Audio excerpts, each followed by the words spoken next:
upstairs, looking at a couple of railings just for a reminder, you know what I mean? So um, let's do a roll call if that's okay, Sue, just to keep this official. You know, and Mr. Chairman, I think we can dispense with that. I didn't even notice that was listed on your Thank you. agenda. Okay, I didn't want to step out of bounds here. Obviously, we've got the two co-chairmen and a couple of fine representatives here and all of our subcommittee members. You know, just to start things off, Madam Co-Chairman, I wasn't here in person the last time, and I'm not sure that I did a very good job of expressing a reflection of the last 4 years.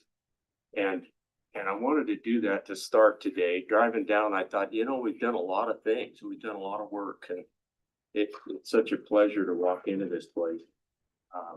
Wanted to tip my hat to Rihanna. She's moved on in her career to something different, but she played a big role with this group. Several others, you know, who have moved on, but many of us have been together for the last 4 years, you know, doing this work. And so anyway, thanks again for all of that. And a big thanks to DI and all the people who made it happen. Madam Co-Chairman, any thoughts to start today? No. Okay, let's move right into acoustics. And Brandon, do you want to walk us in and help us understand where we're at, and then we'll talk about what the subcommittee can do to move things along to help. Absolutely. Do we have Zach on? Yes. Okay. So just kind of a quick update of where we're at. So we're currently moving through with the MOU and preparing documents for bid. Zach today is going to present a few things to us that are going to help us wrap up documents as we put this onto the street. And once we get that on the street and get the MOU moved forward and those funds transferred, we'll hopefully be on our way to having a contractor on board and understanding a schedule as we move forward. So we've got a few things just to wrap up with it, and Zach's gonna kind of tackle that today. And hopefully we can get some comfort or direction on just a couple of things. Okay. Any questions of Brandon before we go to Zach? Zach, good morning. Welcome. Good morning. How are you doing? For being Thank you. here. Forward to you catching us up. Always a pleasure. Take it away. All right.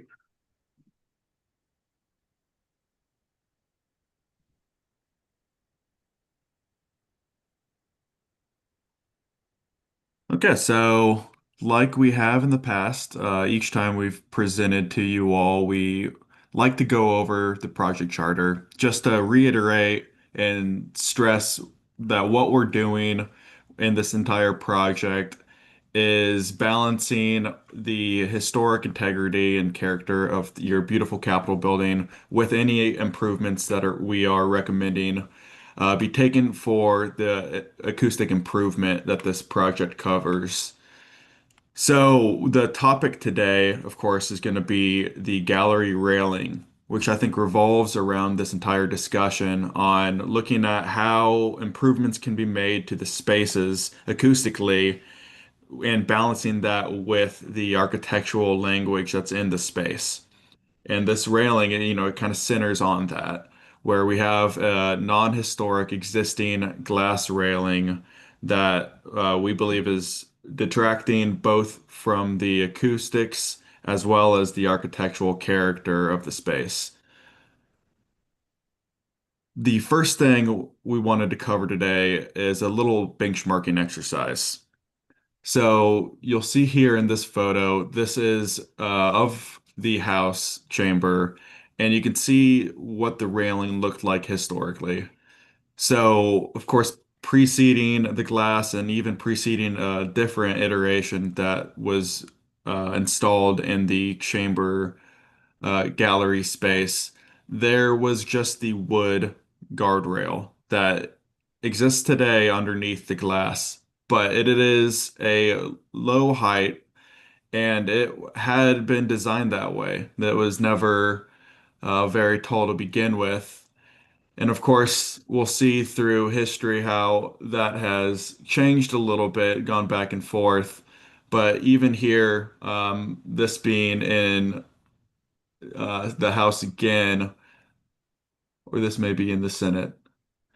Regardless, you can see that the low railings here, this is a point where there were just wood chairs for the gallery, but it was, not much taller than those wood chairs themselves. You still here didn't have much walking space, and it existed like that for good many years.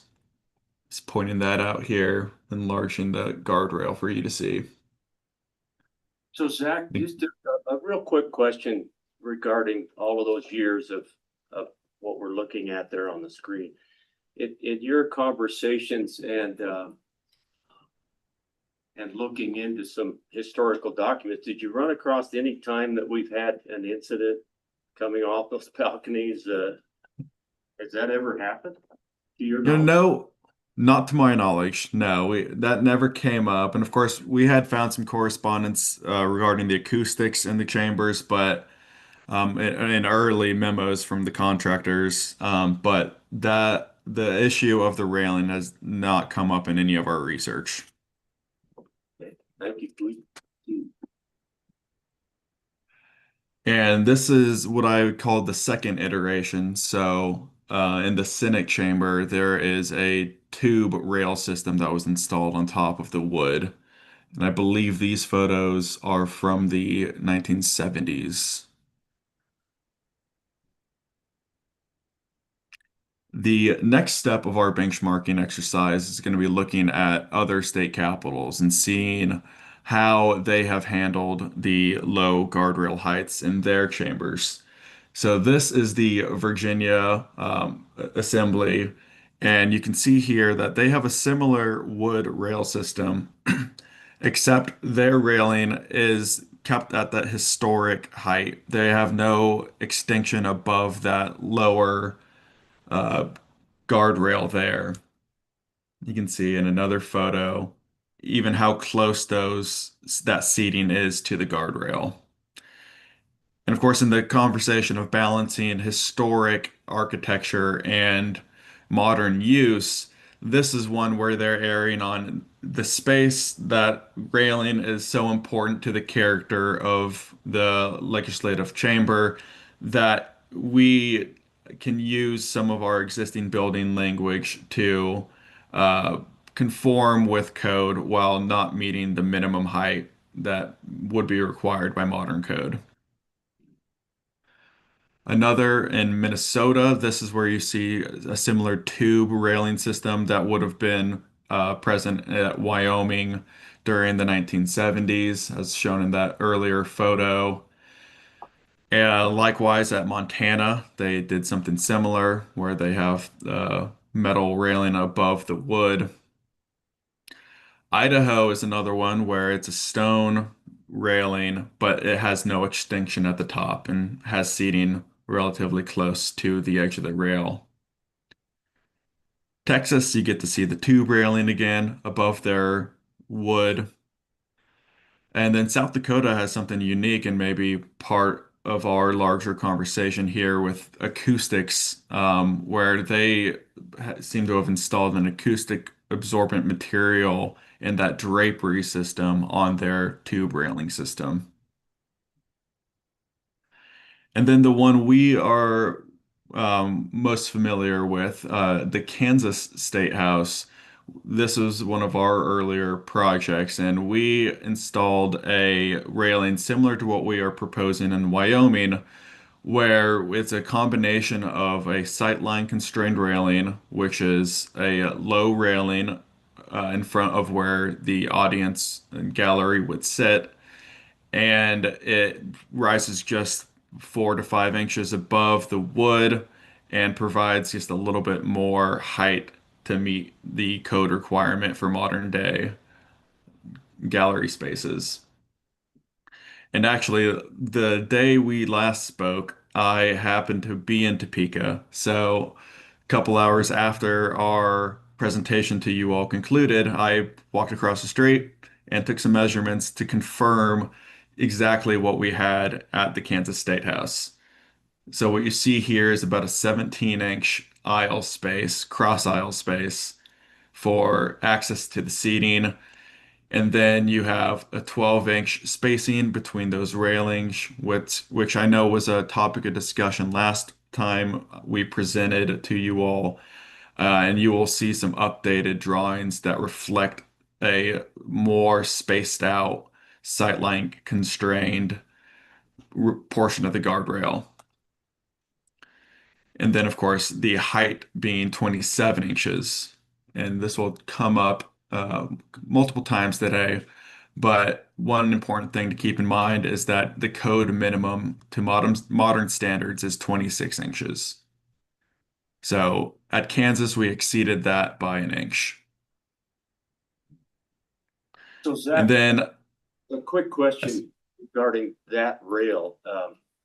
Are you able to make that pretty secure? I mean, can you grab a hold of that and keep from going off the other side? yes, this is a very secure railing. Thank you. Another example we can look at the Kansas house. This is where you are not at a sightline constrained, which gives you a little bit lower uh, requirement for the height. So that's where you can get that 26 inches. Well, where that isn't applicable, where it's not in front of the gallery viewing, then you need to comply with the typical guardrail height, which is a little bit heightened, and that's where you need to still be able to block that 4-inch sphere from passing, where the sightline constrained height guardrail is lower. The height of that above the wood is less than 4 inches. So you can get those 12-inch spacers, which at that point are basically for that stability that you mentioned, Chairman. And apart from that, the 4-inch sphere will not pass. Well, once you heighten the rail from the top of the wood, then of course you're moving that higher than 4 inches, and a sphere would pass unless it is more frequent between the posts. So that's what you're seeing here.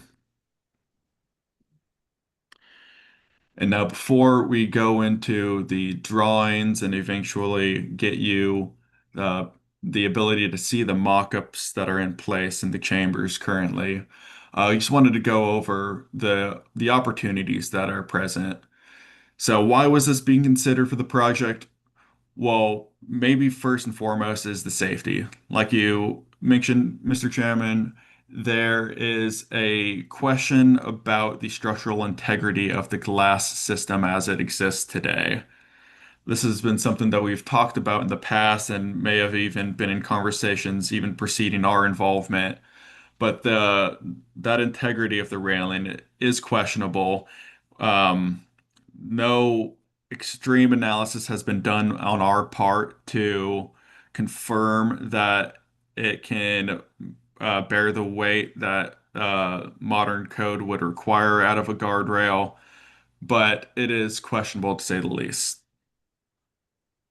Second, and the intent of this project is the acoustical improvement. And we have John Hodgson on with us, who is with Avant Acoustics and has been the acoustician of the project. So I'll give him a chance to speak on the acoustic improvements here.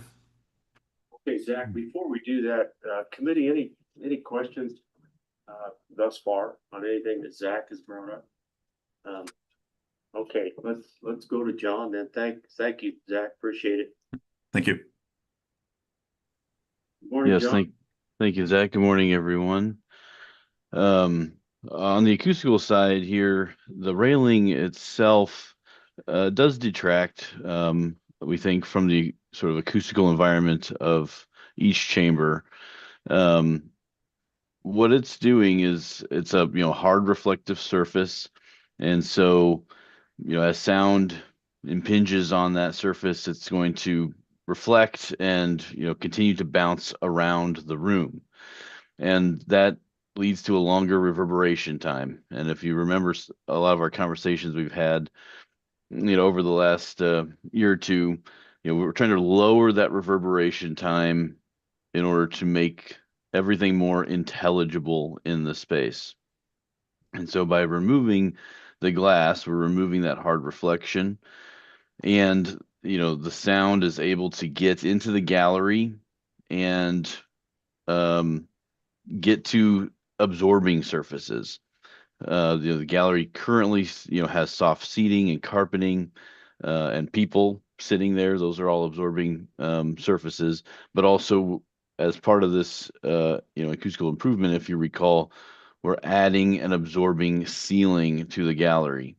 And so now the sound that does get up there is going to be much more better absorbed by the surfaces in the gallery itself. So now instead of reflecting off of the glass, the sound can get to the people in the gallery and then be absorbed by the new materials up there and not reflect back into the room and lengthen the reverberation in the space. So we think this is a contributing factor to overall improvement of intelligibility in the chambers, especially at the floor level.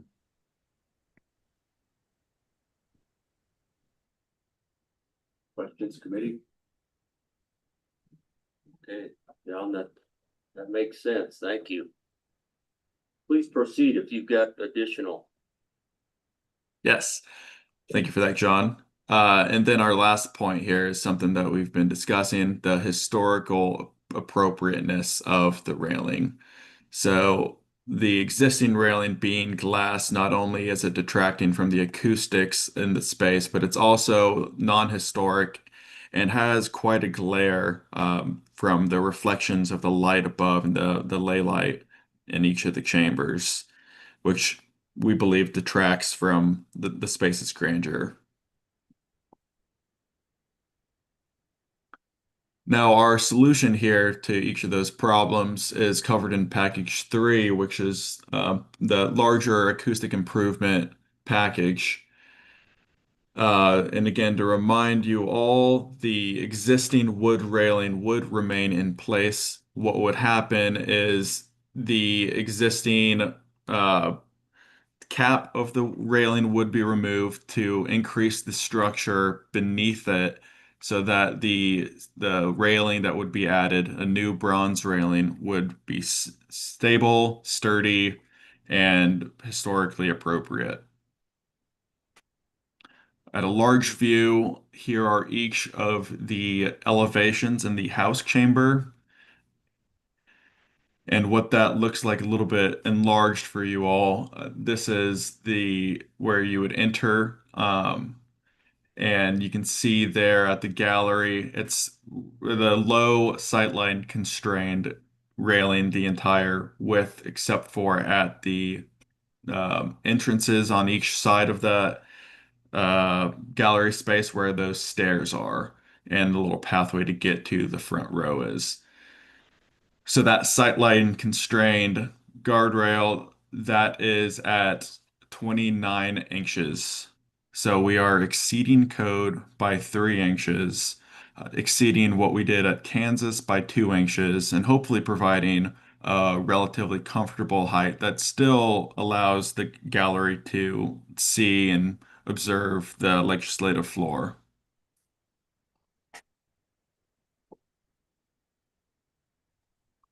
And likewise at the north and south, this is what we've proposed because there are those stepped aisles between the seating behind the columns. And so that's one of those spaces where you would need to have a little bit higher of a guardrail. And so this was our solution that we believe accents the historic architecture while providing that code conforming height.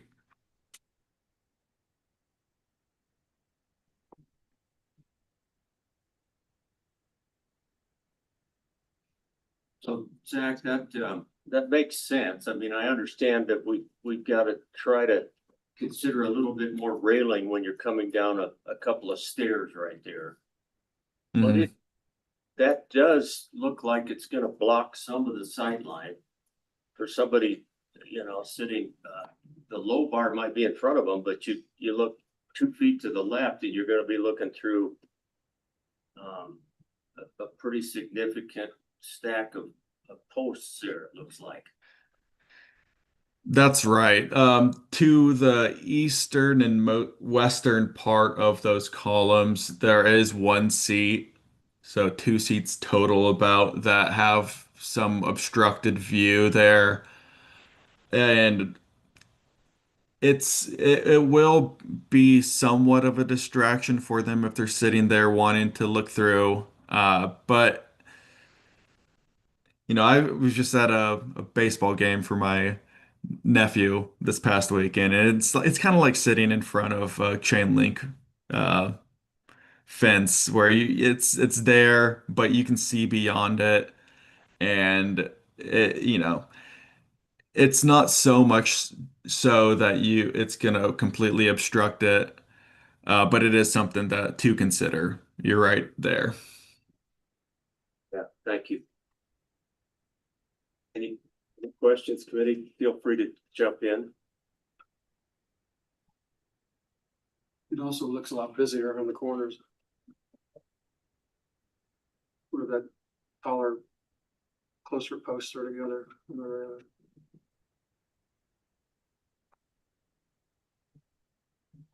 And just a question, that is required right there because of the stairs and it being a walkway, correct? Correct. Yes, it has to be a 36-inch minimum there.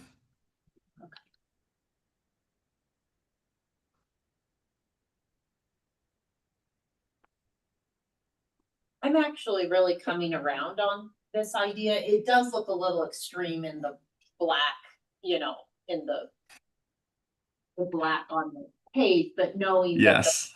the bronze is really gonna, I mean, I wouldn't go so far to say disappear, but it's gonna blend in with that wood a little bit more, and when you went the other examples you had really were helpful. It seems like this is a common and effective solution.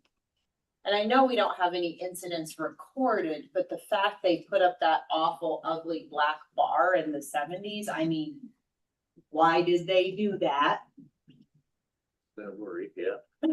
This committee, just like this, that did it. It was designed by a committee. Yeah, and so that application is horrendous, but the bronze is, particularly seeing the other examples in action, looks nice, and I think will be pleasant and effective, and at least getting us to code and a tiny bit beyond. I think I could get comfortable with that. Mm-hmm. Yeah, Madam Co-Chairman, I'm kind of same way. I wasn't sure about it, but I'm getting more comfortable as well. A couple things came to my mind when I was driving down this morning. First, we have people who come a long ways to take part in the process, to hear what's going on in the Senate or the House. Driving hundreds of miles, and numerous times I've had people say, well, I sat in the gallery, but I couldn't hear what was going on. And that's a little bit heartbreaking to hear that. So if this improves that, I think that's a step in the right direction. The other thing that gives me comfort is that it meets and exceeds code. So it's not like we're doing something dangerous and saying, let's undercut something. So those two things I thought of this morning, Madam Chairman, and I'm kind of coming to think that this might be a good option. So. And I do think that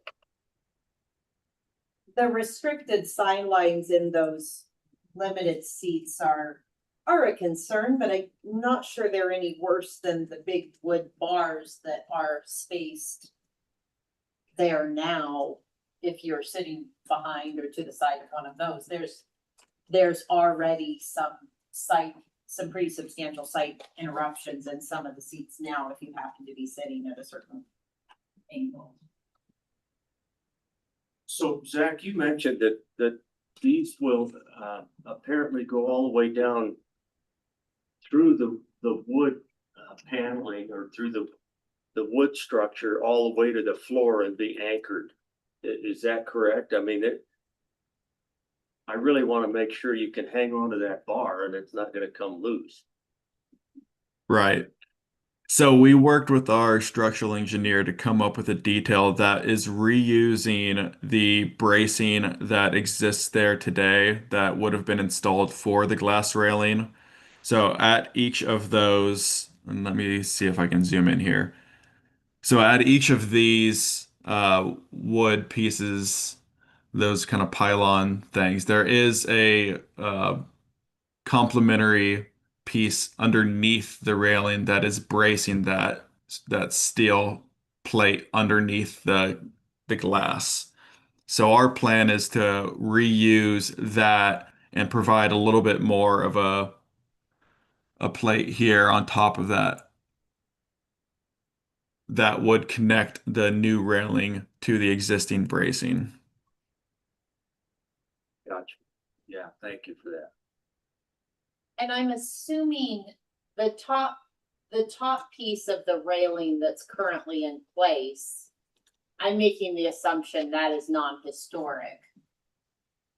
Correct. So, yeah, okay, because it would have had holes poked in it and whatnot. So we're not removing anything historic or punching holes in anything historic. Yes, Madam Co-Chairman. That's correct. And even the glass railing, they put it atop the truly historic. So in here you can see the gray pochade regions here. Those are what we are showing as being the truly historic 1915, 17, 1900s historic architecture woodwork. Above that, this white piece that is the current cap is a non-historic piece of wood that would be replaced Thank you. Replaced with what? with wood to match.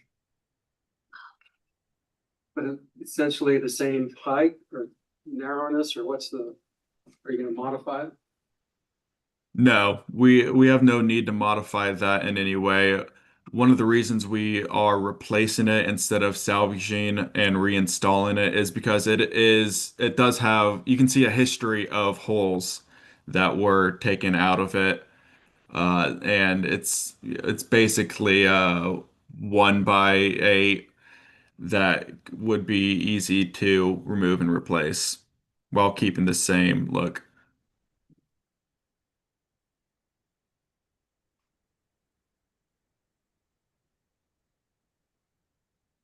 Lydia, I think this is one of the areas that we talked about quite a bit in the last meeting and had time to ponder. I guess the question, Zach, for you is whether or not the committee supports what you presented today, and it can go forward as part of the effort to get started on all of this acoustic package. Brandon, do I have that right? I mean, the idea is to cover the whole gamut, and this is part of it. And so can you walk me through mentally what this piece has to do with the overall bid, or it's part of the whole thing, right? Yep. So this is kind of the last remaining question that we have on these documents of, whether we proceed with it or don't proceed with it or modify it or however it is. And once we have kind of the decision of the committee, we'll roll these documents through 100%, and then that way we can put this thing on the street. Yeah, thank you for clarifying that. So,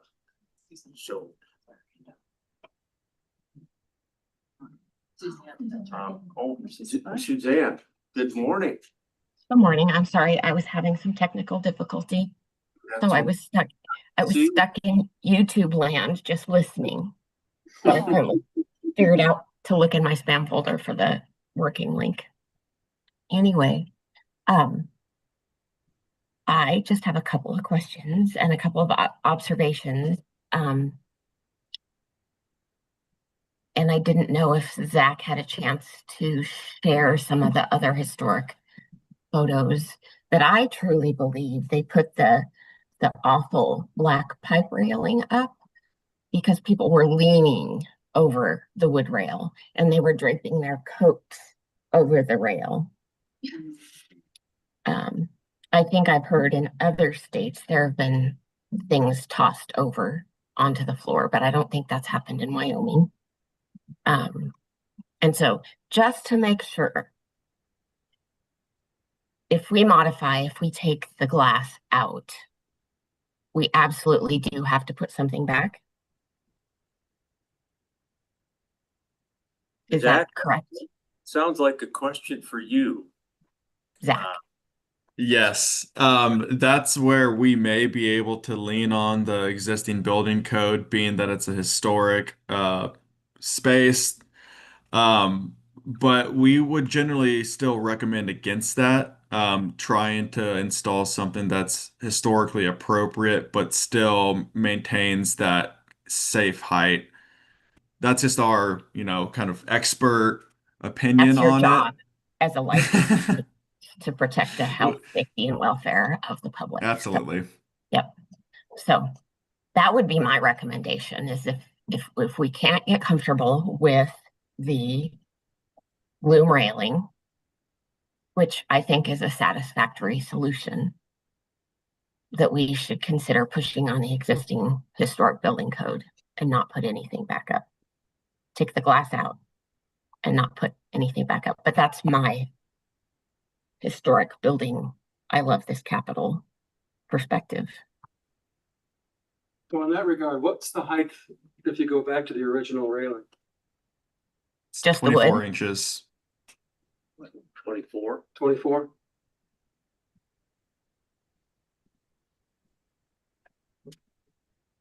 So we really, talking about 2 inches,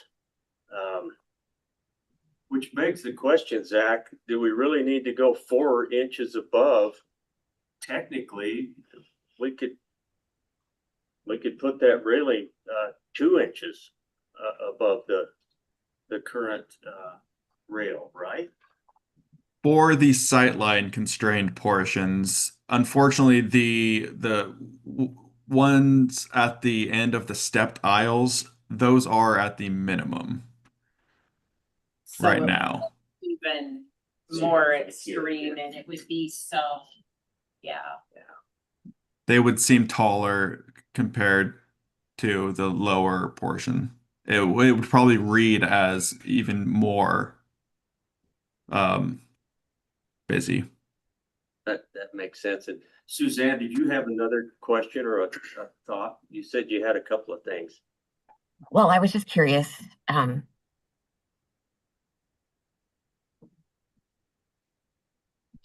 So I was troubleshooting in between Virginia and Kansas. Did you show any other photos, Zach? Yeah, we went over Minnesota, Montana, Texas, South Dakota. Oh, I think I got all of the ones that we had covered. okay. No, I love this capital. I love that Virginia doesn't have anything. Yeah. Virginia and Idaho didn't either. I Yeah. believe Idaho had quite a bit more room though. So, but I think this is a reasonable solution and far exceeds the glass for both acoustic and the glare. Committee, anyone else? Are we feeling comfortable with where we are here? I see a couple of heads nodding yes, but would welcome any thoughts that anybody has.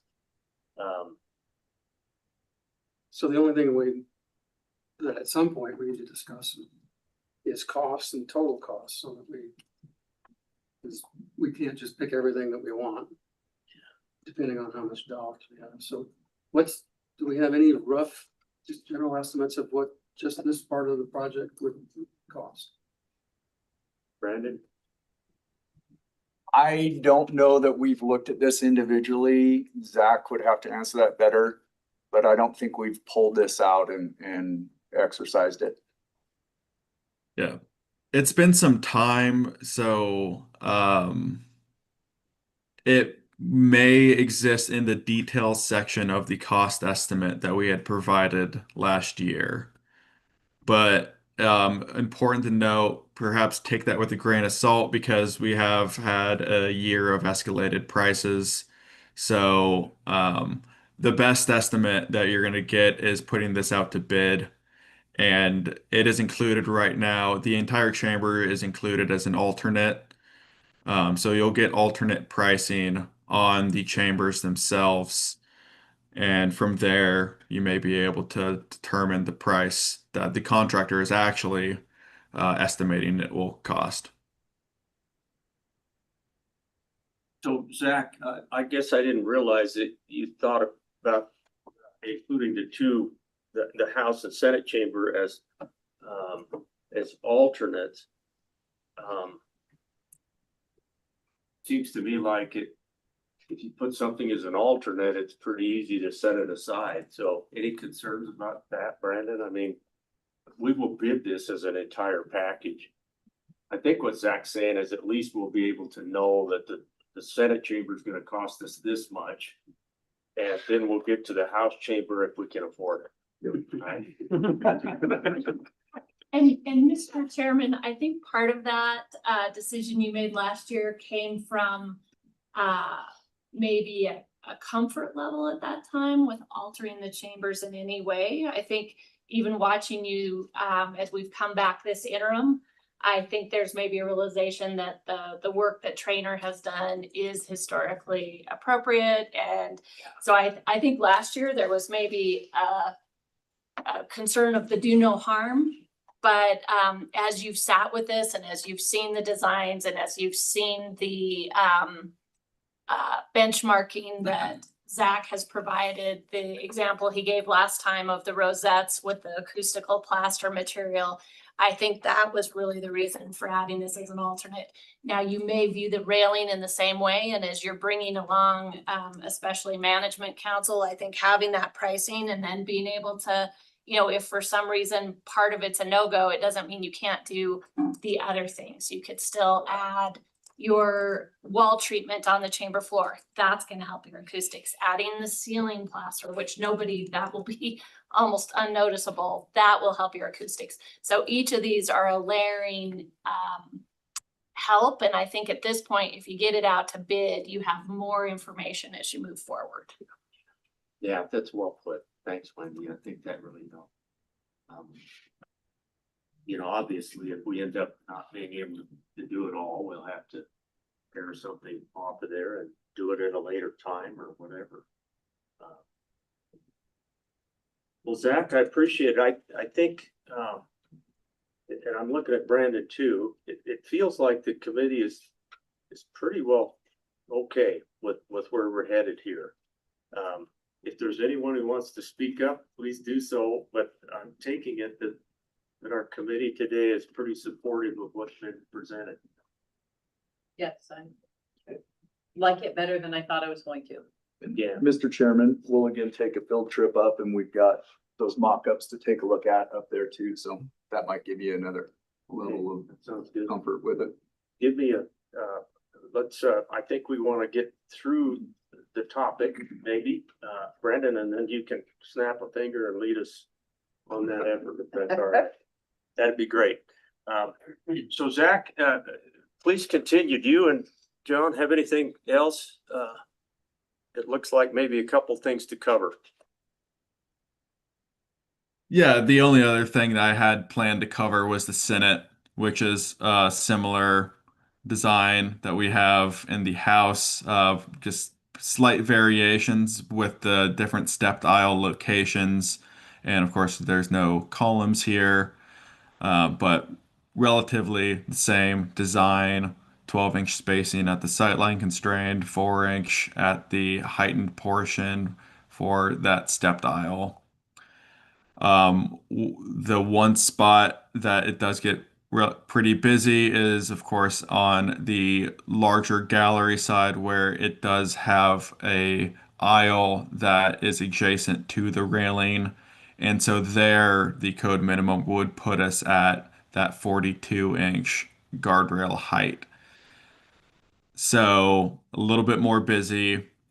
But one thing I think that kind of it lessens the impact is, of course, that there compositionally in the architecture, there is some busyness already on those sides. You have those two doors that flank the dais, and to continue that vertical language up, it's already kind of guiding your eyes towards the middle. It's pointing you in that direction. If that helps, which I hope it does. But it is, of course, it's gonna be a busier railing system there that's gonna be required by code.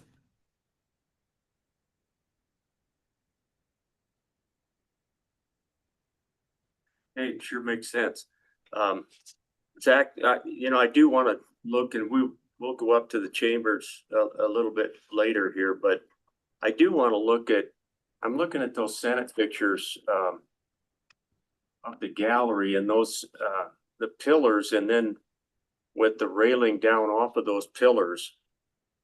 It's definitely going to be a little different sight line for 6 or 8 of those seats up there. So we'll want to look at that. So we're talking about right here. There. That what you're seeing in this photo here on the left side, that is what exists behind that heightened portion. So you have basically a landing space for that stepped aisle, and that's why it's higher there. Gotcha. If you move on down that row, there are a couple of chairs that will be affected by, Hmm. not in that picture, because it's just on the sides. But on the side galleries, there are posts involved.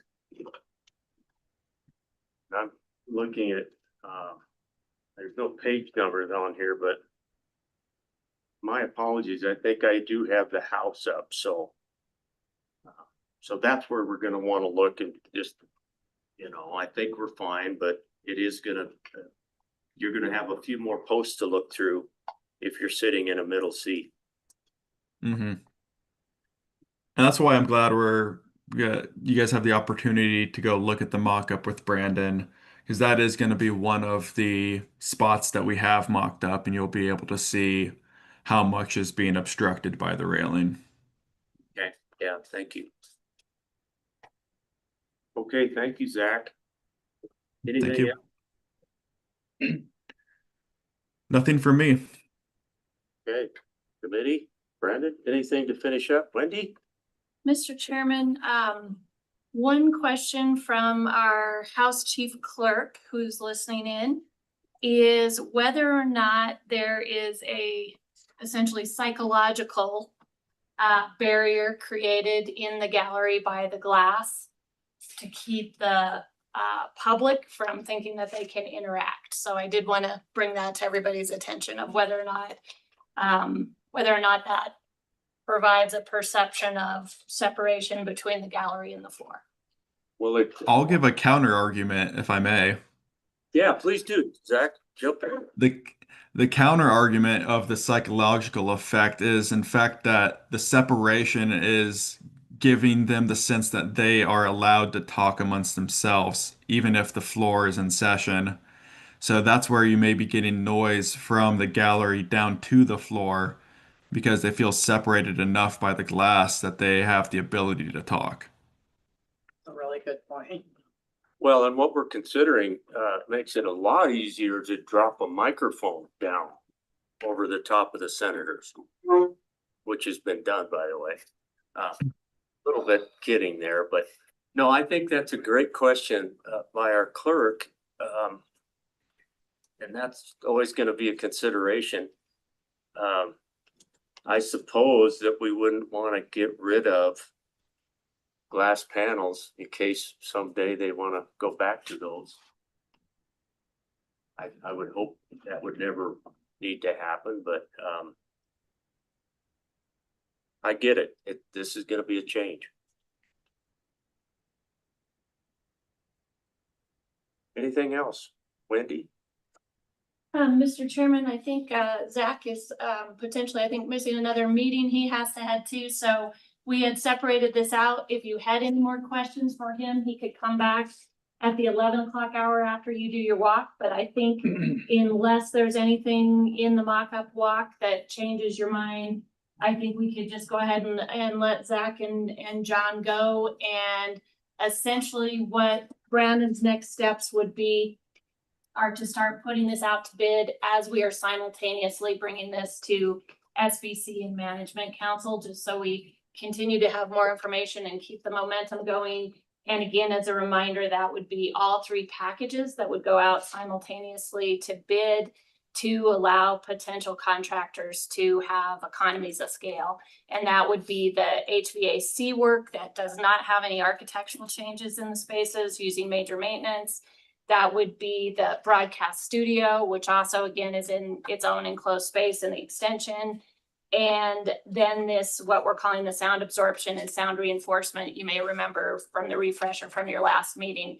That's public meeting rooms in the Capitol, some conference rooms, the chambers, joint appropriations, and it's a combination of ceiling acoustics, which really aren't much architecturally different, speakers in some of those ceilings, some wall treatments, which are an acoustical change, and that's where part of the statute kicks in about you've already put Management Council on notification, but you'll want them to weigh in, and then at the June 24th meeting of State Building Commission, they'll review all of these packages as well. Thank you, Wendy, and thanks to the committee and Avant and Trainer for the extra time spent on these chambers, because I think that'll be something for SBC and the Management Council that they may have some questions, and we can assure them that we spent extra time on this, which we did, and really appreciate the committee helping to guide that recommendation. So anything else? Brandon, you good?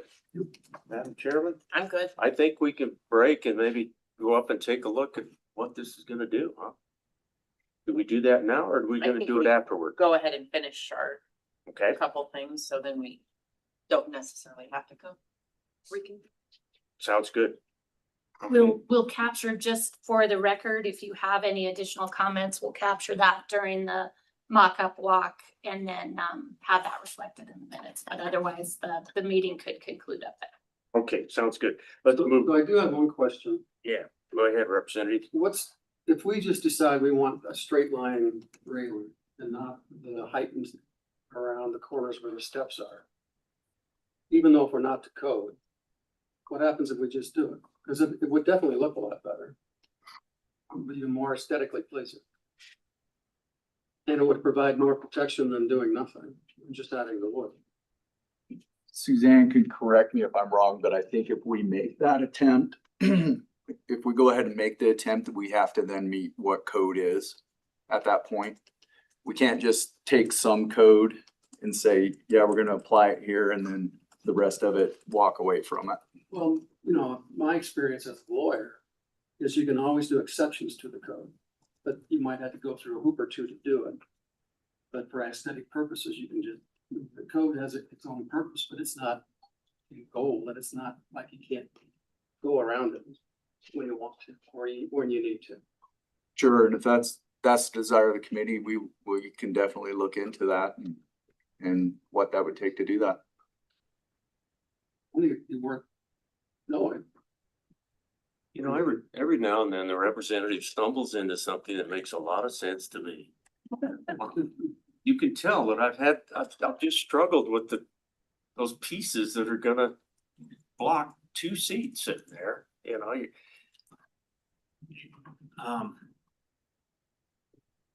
Kind of like finding that out. I know that delays us a little bit, guys. You know, that's probably part of the issue here. Zach, did you ponder that? I guess while we still have you, and I know you got to get going, but what are your thoughts regarding the representative's question on that front? No, we did not ponder that. In fact, so what we recommended is, of course, that balance aspect of looking at the historic nature of the room, balancing that again with modern life safety expectations. I'm not saying it's something we couldn't look into, but it is not something we have looked at yet. And nor do they necessarily recommend, sorry to just jump in, Senator. Go ahead, Suzanne. Yeah, Zach has stated that it wouldn't be what they would recommend because it is their job to do their best to protect the life, health, safety of all building users. It's the owner's job to decide what are we comfortable with. So, Just to follow up on that, I'm going back and looking at the Idaho, Texas. And where they have stairs, they don't have heightened levels of grade in some of those pictures. So they chose not to do that. Is that fair? and some of it is based on time. I happened to be in the Texas Capitol yesterday, and they did their renovation. Those were added in the mid-90s. So it's likely that the codes were just a little bit different.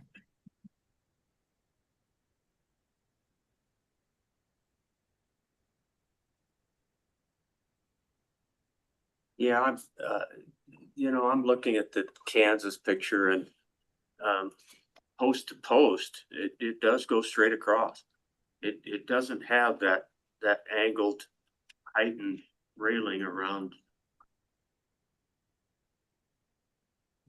around the support post. The reason that bothers me is you have limited seating up there, and then each of the two seats sitting beside those posts is gonna be looking right through the jail bars. So that's a piece that I think we want to look at when we do walk up there and take a careful look. But I appreciate the representative bringing that up. If you do look at Kansas, which Zach, you guys, my understanding is you did Kansas, but there isn't any elevation on those posts. So I was just making that comment. Anything else, committee, before we let Zach get going? I'm not convinced the stairs perpendicular to the rows of seating are in the same place though, so that may be an architectural difference of our gallery, I think, from what I can tell from the pictures, but. Yeah, that's a good caution. It's a little bit different. And Kansas does have that heightened rail. It's the ornamental one that Zach showed in an earlier picture. So that would be where their entrance down into the well of the gallery would be. It's just more unobstructive from once you're in the seating, I believe. Okay. Zach, thank you. Appreciate it. Thank you. All righty. Unless there's anything else, let's move on to capital extension work. Brandon, you want to take us into that? Yeah, you bet. For today? So we are at a point with the capital extension where we've got our documents and have had them at 95%. We're kind of in the same boat as the acoustic project, waiting on that to push forward. So today is what we wanted to do is bring Britt Morgan in with Plan One Architects and kind of give us a refresher on what we're doing in those spaces. We do have the documents, I believe, posted for you guys to take a look at, and we would ask that you take a look through those documents and give us any comments that you got within a week. That way we can push those documents forward and do the same thing that we're doing with acoustics. So again, Britt, welcome. Thanks for being here. And I will turn the time over to Britt. Okay, thank you, Brandon. Britt, I echo that. Thanks for being here. Look forward to your comments. Take it away. So I'm Britt Morgan. I'm Vice President of Plan One Architects, and I manage our Cheyenne office. So we've been working on this project for a little bit now, and we had 95% last year, so we are ready to hopefully move forward with this. So to refresh everyone's memory, our scope is to renovate the gallery lighting for enhanced flexibility. So instead of having the wall washers, we're suggesting using movable lights so that they can use them to highlight different photos or sculptures. We're going to extend the marble flooring from a more cohesive look into those kind of break areas that are along the back sides of the gallery. We're going to add a picture rail around certain areas of the gallery so there's more space to hang photos, as well as get rid of the chair rail so that larger pieces can be hung. And then we're also renovating a storage room into a new break room for the students. So this is a look at the break room that we're going to be renovating. Currently it's a storage room. So this will add a space for some lockers, a sink, and similar level of finish as to the other break rooms that are on that floor.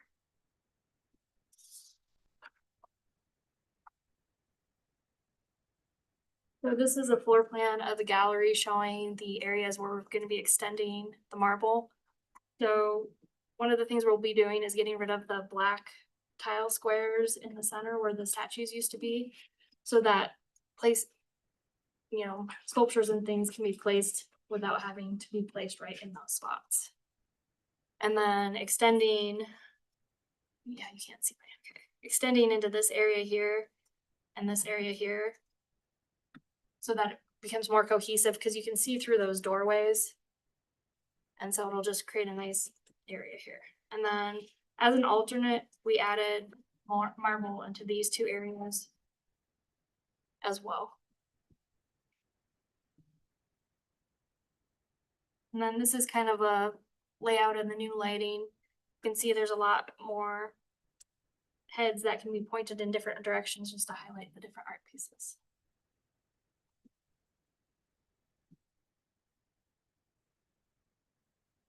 And that's. So I guess I didn't realize, Britt, we're pointing right out here that the tile doesn't go all the way down the. Stops at this doorway before you Stops drop at the through. door. Huh? Mhm. Well, I learned something. Great. And you might recall that was a request of Representative Nicholas, who, when the Capitol Square project was nearing completion, the question was why does it end here? And it was this concept that, well, that's underneath the Hirschler building. But when you're in that space, you would not know that. You don't know that. I thought it was something that's for the money right now. Thanks for picking up on that, Representative. I was a little slow to that party, but now obviously the tile work includes the removal of the two spaces where the statues used to sit, right? The idea is to make that all cohesive. Okay. Any questions for Brett on that? All right. Do you have other stuff to keep going with here? Oh, there. Yeah, I do have a question, and thank you. Yeah. So this is, and I think the lighting is great, so it's not on your portion. I just think this might be the opportunity to ask the question. Does our scope extend, I know it did for the pictures, into the auditorium? No. Okay, so not for this project, I understand that, but as a committee, would we be, if the auditorium needed to be looked at for lighting adjustments, is that strictly on the governor because that's kind of their space, or is that part of the purview of? We did the pictures in there. That's a, I think I've got my arms around your question. So the reason I ask is that not only for several meetings I've been a part of, but I've also had several comments about recordings done in the auditorium, that it's very dark for, it's not bad when you're sitting in there, but when you're watching Zoom events or live events in the auditorium of the speakers up front, there's no lighting on those folks. If they're behind the tables and they're actually like committee, like using the tables as like a committee, the lighting is better towards the back wall, where the flags sit. But when they're standing up at the podium, it's very dark. And if you turn the house lights down to be able to see the projected screen behind there, it really doesn't present a very good online, again, video experience. So it's just something I didn't know where to take that question to, and I didn't know if it belonged with this group or not. Wendy? Mr. Chairman, I actually think that's a perfect example. At some point in the future, we do have other business. But in the future, when your MOU is finalized, that this becomes the joint governance group, this would be the perfect venue for those kind of questions. And then some of them might be, I'm looking to Jay, that maybe A&I says, oh, that's an easy fix, we can do that. Or they may say we would need funding to do that, or it's a much bigger project. So this is exactly what would be envisioned under that MOU. Anything that's in Capital Square, if it gets brought up and it needs a multi-agency partnership or policy direction and recommendations, in this case to SBC, this would be a great venue for that. I agree. I think that's exactly where this committee is headed, probably. As we finish up some of the work we've been doing the last 4 years now, gonna move in a little different. And that's exactly what I was thinking, so. Okay, Brandon, keep going.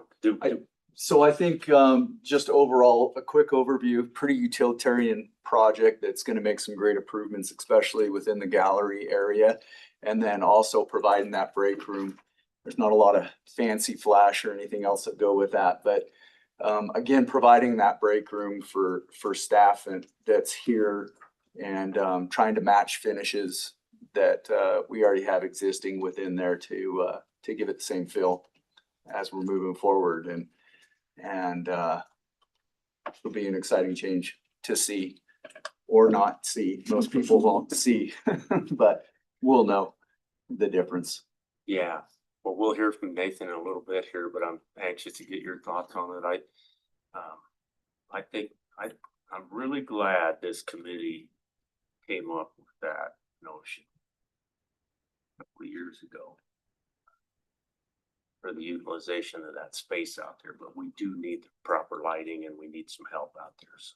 Yeah, and those rails and removing that chair rail is really going to help with just the variety of different things that can happen within there. And I think help in the long term too, with just maintenance of walls out there as we move forward. So, yeah. But please take a look through those documents and give us back any comments that you have. Yeah, let's do that as soon as we can for Brandon and Britt. Do you have anything else to share from your perspective? I don't think so. You haven't run into any support walls that need removed or anything like that? Or? No, you guys kept it pretty easy for me. Okay. Mr. Chairman, one more minor element that's in this package that you may recall was the discussion for flow through this cubby room with your student path. There's no door on this side of the cubby room, and for some reason none of us understand. There's one on this side, and it kind of impedes our ability to get kids through the space. So that was added into this package just because it probably wasn't something that we wanted DI to take on. And the idea is to remove this side, just so it's. Yeah, I never picked up on that. It's a little more inviting when you're coming in that way, not so much a door of just like, can I go in here or not? Yeah, no, that makes sense. Yeah. Okay. By the way, this room looks great. Nice to have it done. Britt, thank you again for being here. Brandon, anything else on this topic? I think the extension work. think we're good. Okay. Wendy, do you have anything to punctuate? Okay, let's move on. Nathan, take it away. We're anxious to hear a report from you this morning, including thoughts about out here, right? So take it away. Very good. Thank you, Mr. Chairman. Yeah, so regarding the gallery updates, I've been excited to be involved in providing some thoughts and just kind of going through the three main pieces. So with the lighting improvements, I had an amazing realization a few months ago when I was looking at bringing in pieces from the State Museum's permanent collection, some Houghton drawings, to supplement the upcoming exhibit with the Jim Gatchel. And I wanted to see what the lighting levels were in there. And that gallery reads really hot. So the lux or the foot candle readings for the intensity of light essentially that's hitting the walls is such that we're not comfortable, and I'm certainly not comfortable in working with our collections folks, bringing in those original Houghton drawings to hang. So I've done reproductions. And so that was a big realization. I knew that the light levels were high in there, but I was shocked at just how high they were. So being able to get rid of those wall washers and that intensity right against the wall, bring in track lighting where we can be very specific about how that light is hitting, and then making the assumption, and this is one thing that I wanted to talk with you, Brandon, is the ability, can those be dimmed? Or so that's kind of the big question.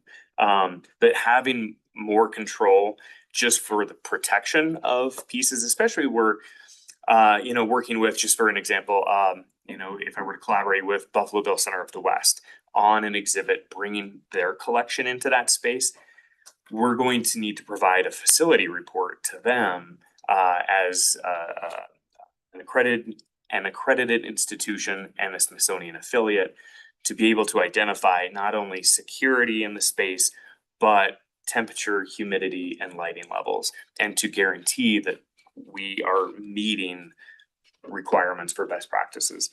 So the lighting, huge improvement, and will allow us to really have more tremendous pieces coming in from partnering institutions. So looking forward to that. So Nathan, what you're alluding to is there are certain pieces of art out there, not being in the professional world you are. There are certain pieces that if you can't set them up properly or take care of them with lighting, they're not gonna send. Absolutely. You're not gonna have. Okay. Yes, Mr. Chairman, absolutely. And Makes sense. and a great example, just practically speaking, and in the current exhibits and wayfinding project, is the staged vault. So the staged vault, DI completed the installation of the LED lighting within the shelves, and then the new track lighting above. So one of our ledger books, for example, from the auditor's office, that's been open, and those pages are open, the lighting in there has been intense. But now having the dimmability, the track lighting feature, gives me much more comfort, because I was going in there fairly regularly and changing the pages so that we're not destroying that object, and works on paper especially.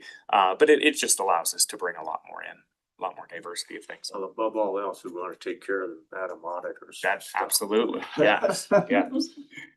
And then just thinking of the versatility of the space, those two black squares of tile where the statues were, it has worked out really well with kind of the supplemental casework that I've brought in for the past few exhibits to put casework on those, and they've been centered and it looks great.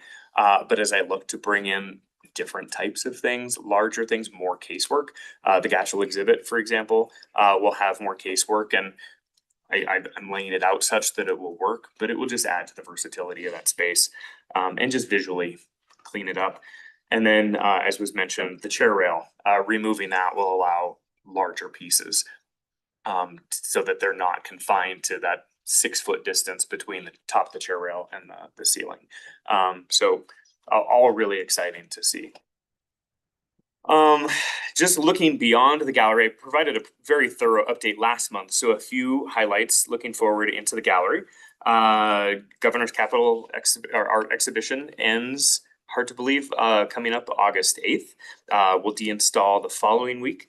The 2 weeks after that, the weeks of August 17th and 24th, I'll be installing the collaborative exhibit with the Jim Gatchell Memorial Museum up in Buffalo. And then we're currently looking at having an opening reception for that on Saturday, August 29th. So I'll be in touch as we finalize those details. Really excited, as I mentioned last month, just about the potential working with the Gatchell staff. They're tremendously excited, and I think that's going to be very representative as we look at collaborative exhibits in that space as I work with museums all across the state. I mentioned lighting in the stage vault. I will be going in and making some adjustments to that, bringing up the light levels in a few areas, adding a few additional cans to that track light over the next week. But again, that's a very welcome update, and we'll be seeing something similar with the architectural vitrines on Garden Level East. The new lights have been installed in those, but the dimming function is not yet functioning. They don't have dimmers installed.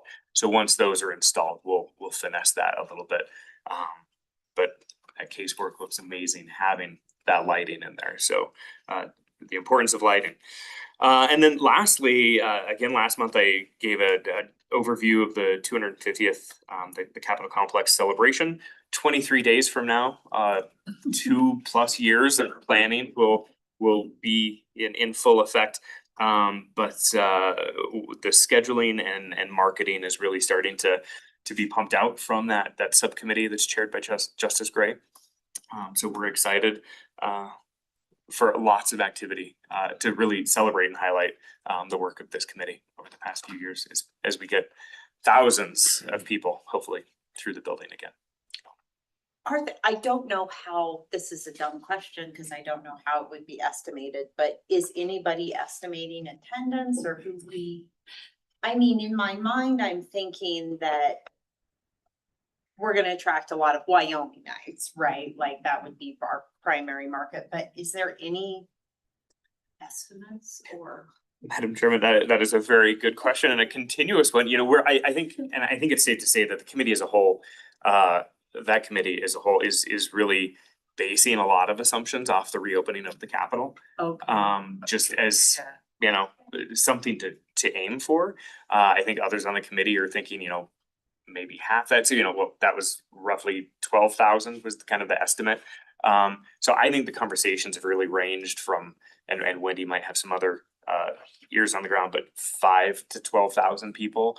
I mean, it is a full day from 9 to 10, 9 in the morning, 10 at night.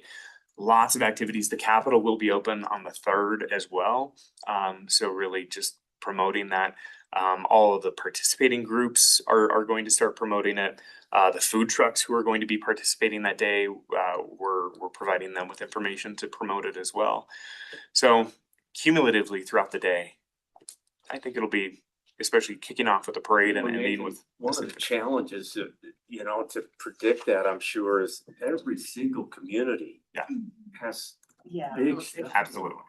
And that's what struck me just the other day. I thought, wow, Jasper, Douglas, even Du Bois and Riverton.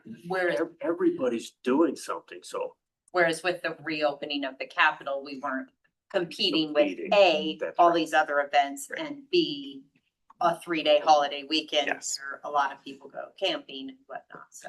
And to compound that, Madam Chairman, there are multiple events within Cheyenne that day. Gotcha. You know, so Needs has their firecracker 5K that morning.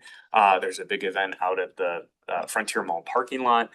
So hopefully just with all of that activity, people will be out and about, and will stop by at some point in the day before going to their traditional family barbecue or whatever their regular activities are for the 4th. appreciate all your work, and that committee's done a great job of putting things together. So, Wendy? And we've also advertised as part of the things that you can do throughout the day is there will be games on the lawn of the Barrett Building and the Folk Life Festival. There's different things going on in the larger Capitol complex, but specifically for here in the Capitol, what's been marketed is self-guided tours. And our docents are going to be located at kind of key pivotal stations like the Historic Supreme Court to be available to answer some questions and just give a little bit of information, because We've learned this from both the grand opening when we did it that way, as well as last July 10th, is that it's really difficult to do guided tours with very large groups. And so the idea is we have coverage throughout from noon to 8 for that. And then we are also going to purchase some civic education games for in here, because I noticed on all the materials that already went out, it said in the Capitol, self-guided tours and games. And I was like, oh, games, we're having the games. And so we'll use that. Maybe don't put Liberty. And the whole board just say Liberty on it. I was like, the game. Yeah. There you go. But I think it'll be kind of like, you know, if you need your kids to just be quiet and cool off for a while, we'll have some of that. And then really the big highlight here in this building, and a testament to this committee, is there's a lot of people who haven't been able to see all the exhibits yet, and the civics lab. And we had talked the last couple of years in the 250 planning, well, what are we gonna do in the Capitol? What's gonna be the big thing in the Capitol that's related to the 250? And as we've gone through this exhibit exercise, we realized the exhibits are the explanation of Wyoming's contribution to our nation's history, especially with suffrage and water law. So the exhibits really stand on their own and didn't really need anything else to augment them for this experience. Yeah, I think the first floor will be awesome in that respect. And then, of course, the rest of what we've done too. But, well, Nathan, thank you. Any final thoughts, or you good? Maybe that takes us to the walkthrough portion of things. So, unless you've got something else you were with you, as housekeeping or otherwise, we could take a break and take a look at the railing. Mr. Chairman, before we do the walkthrough, could we take a look at any other business, public comment or next meetings? And then we would not return here, if I understand correctly. I think that's a good suggestion. Is that okay with the committee? Yeah, good suggestion, Sue. So what other business do we have, Wendy? Can you think of anything? Mr. Chairman, not unless there's anything from members. Representatives? Anything? Madam Chairman? One thing, are the portraits, I'm gonna call it the wrong thing, which is gonna be so embarrassing. Portraits of history, the videos, are those up and working and loud enough for old deaf people like me? I haven't been in there in maybe 10 days, but I feel like last time I'm not concerned about it for my sake. I'm just thinking for the opening. Yeah. Can you let that little guy out of the cabin? I know, I was like.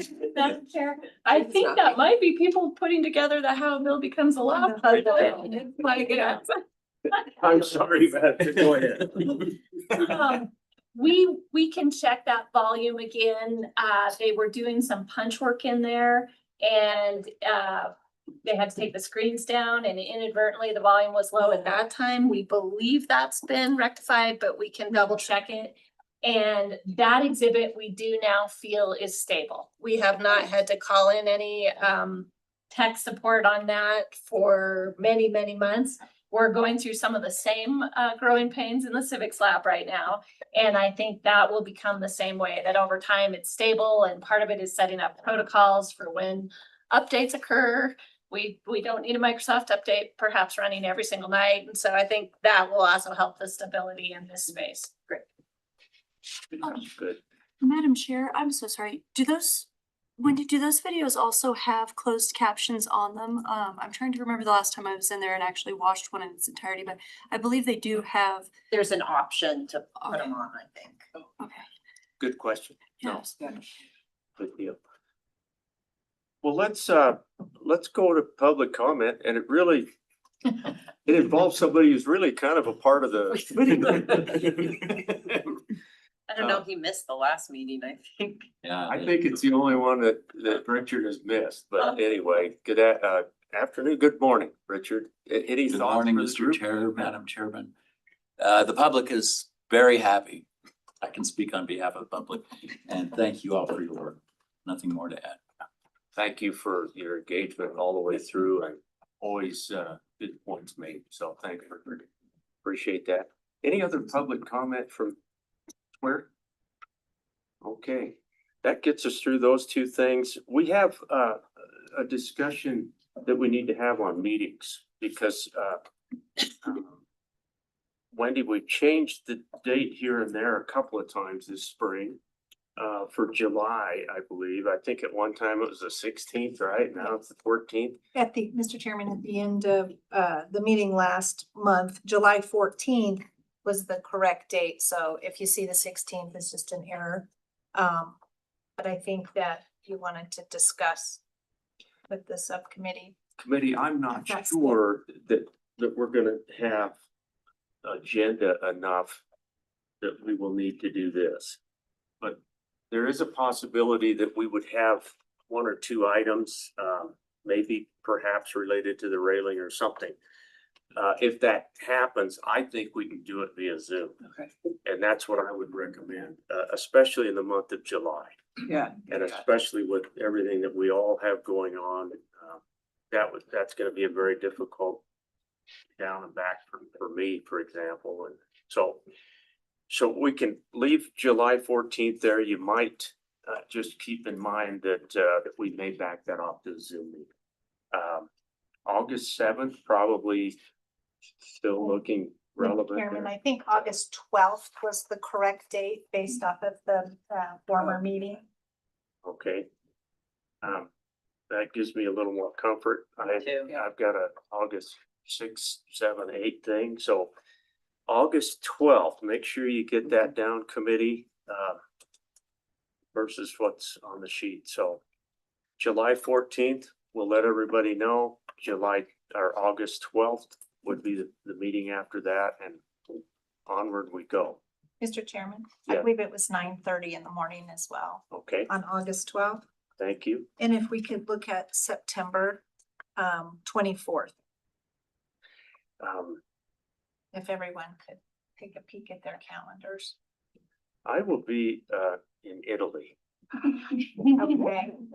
Yeah. I have to zoom in about that. You'll hear the tabernacle behind me. That's cool. They'll be humming, the angels and everything. Beautiful. Yeah, I don't know. I have no idea of an agenda, but I have a block off for Waco, which would potentially be a problem for me and the treasurer, potentially. And then you homecoming. Yeah, late September's tough. For me. And I think Wendy, your week before that was not good. But if it works for everybody, carry on and catch me up when I get back. We might be able to do the week before too. Unless we end up buying a villa over there. And then invite us all, please. Yeah, Maybe the little vineyard. 28th. What's the week of the 28th of September looking like for everybody? I think Is that maybe still Italy? maybe I get back by then. For the August meeting, I just want to bring it to everyone's attention. It won't impact our availability for the meeting itself, but A&I, they will have grounds people in the extension setting up for their annual safety day on the 12th in the morning. So there might be tables and a lot of movement and chairs and whatnot while they set up for that. But I don't think it should impede anyone's ability to actually make it into the space. Thank you. I would also, I guess, under other business, I would mention with Christy mentioning Safety Day, A&I has done a great job of taking advantage and using the extension for health fair, Safety Day, job recruitment. I think we have some more recent photos, but I think the committee would be really pleased to see how that space has been used. Right. It's very cool to see all set up, and just the volume of turnout from the general public is incredible too. And so they get to see the space kind of being used for something different too. It's wonderful to see. That is a slip week, so Thursday would be no good and Wednesday morning would be no good. 30th and 1st. Correct. We just have executive session in the morning on Wednesday. We could do after.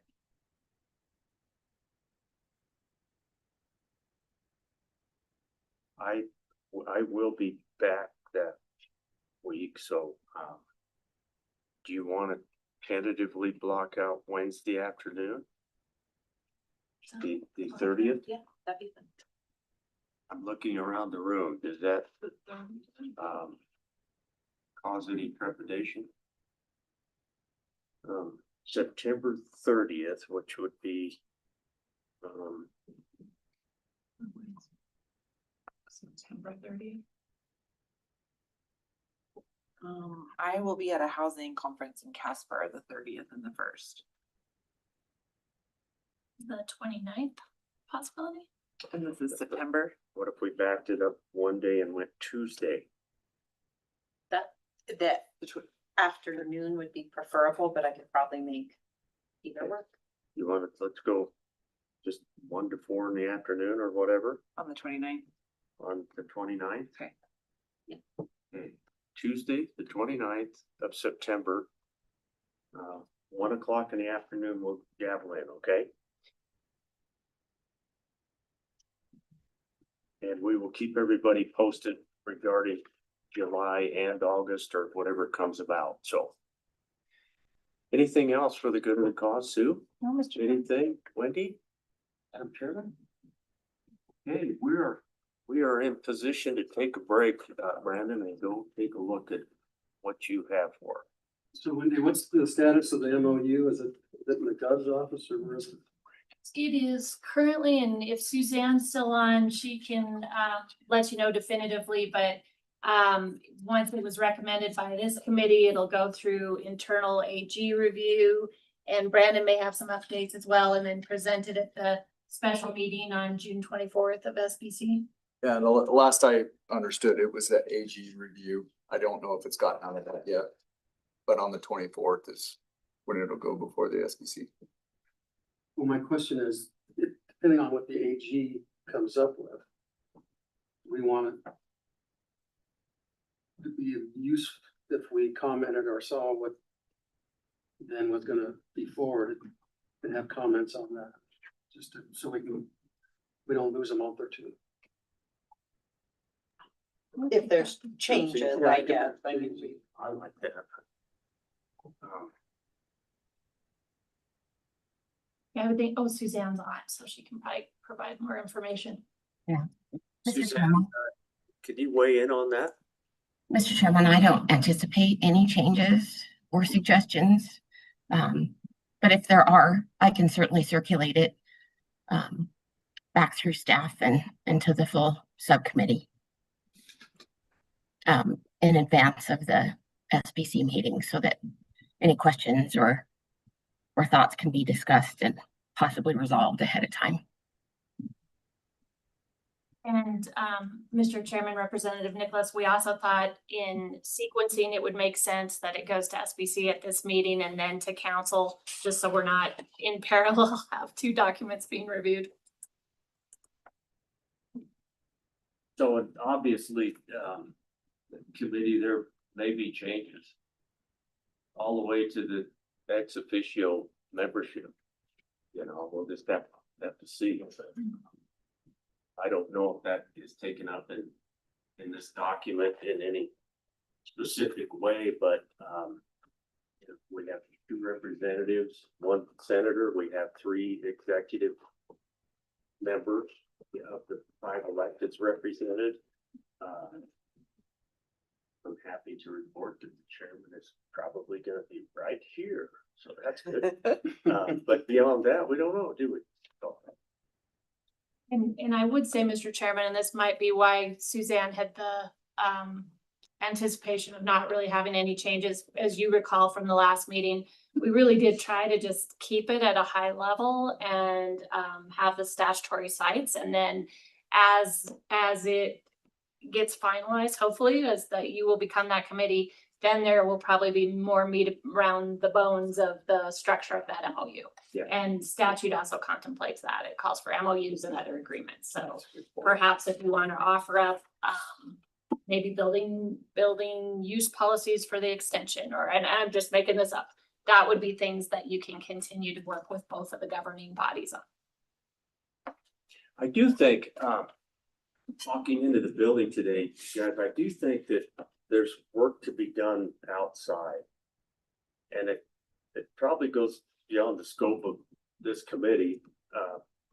Although I kind of wish that there would be consideration given to expanding the influence of this committee to a couple of blocks over and out and around, because I think we owe it to this community to keep going on the outside environs. And you might remember our talk with the Daughters of the Revolution. You remember, and we told them our thought is we're going to have a pathway of, of whatever. There's room out there to do some things to really pull this part of the world together. And so I hope we don't quit, Well, and there's another committee that works on that as well. There is. But not all of those are still alive and active as far as I'm concerned. Yeah. Well, I think, Representative Nicholas and I have both served on committees that have touched on that, but I like that this committee has been consistent and has worked hard and stayed on task. And so it would be awesome if it could take on a responsibility or two outside the building. But I'm still in favor of shutting down 24th Street. What that seems to go over like a lead balloon, doesn't it? Actually, it's right now, I think I've Got a chance, huh? it's got a chance. That's good to know.